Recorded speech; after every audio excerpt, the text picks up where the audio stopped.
Kepala Kantor Komunikasi Kepresidenan Hasan Nasbi menegaskan bahwa efisiensi anggaran merupakan arahan Presiden Prabowo terhadap program-program yang tidak bisa diukur keuntungan dan manfaatnya. Contoh program yang dimaksud adalah kegiatan perjalanan luar negeri, perjalanan dinas, dan seremonial.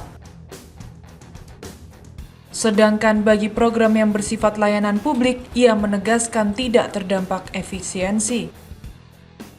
Hasan Nasbi menjelaskan bahwa setiap kementerian atau lembaga akan menyesuaikan penghematan dengan tugas pokok dan fungsinya masing-masing. Hasan menjelaskan bahwa keluhan pegawai ASN atas kebijakan efisiensi anggaran tersebut hanyalah ketakutan yang disebarkan oleh pihak anonim. 48 triliun komitmen selama 5 tahun ke depan. Dan target pemerintah kan menyelesaikan kawasan inti pusat pemerintahan, membangun gedung yudikatif dan membangun gedung legislatif. Sisanya nanti itu kan akan didorong, yang membangunnya adalah swasta.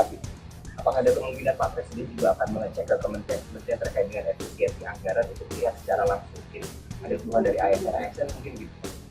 Jadi masing-masing kementerian itu nanti akan menyesuaikan penghematan itu dengan tugas pokok dan fungsi mereka. Jadi yang arahan Presiden itu untuk program-program yang selama ini tidak terukur, tidak bisa diukur keuntungannya, manfaatnya bagi publik, itu ditiadakan. Perjalanan luar negeri dikurangi, seremonial dikurangi, perjalanan dinas dikurangi, tapi yang pelayanan publik tidak dikurangi. PSO, Public Service Obligation, tidak dikurangi. Belanja gaji pegawai tidak dikurangi. Jadi yang kayak gitu-gitu kan sudah jelas sebenarnya. Jadi yang sekarang beredar itu kan mungkin ada fear mongering ya, ketakutan-ketakutan yang disebarkan oleh orang-orang yang kadang-kadang anonim. Narasumbernya siapa, orangnya siapa.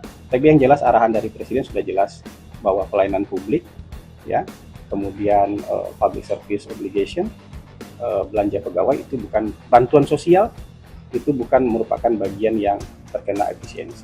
Tapi dengan adanya efisiensi, IKN masih jadi prioritas nggak sih sebenarnya? Masih jalan kan?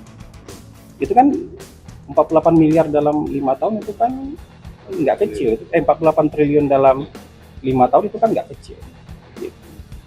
Kan IKN jalan terus itu. Komitmennya kan baru berapa hari yang lalu sih teman-teman juga meliput kan?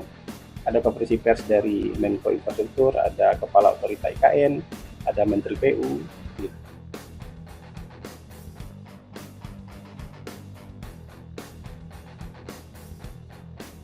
Tidak jelas siapa narasumber atau orang yang diwawancarai, sehingga berita yang menyebar dinilai tidak valid. Presiden Prabowo telah memberikan arahan yang jelas bahwa pelayanan publik, PSO, belanja pegawai, dan bantuan sosial bukan menjadi bagian yang terkena efisiensi.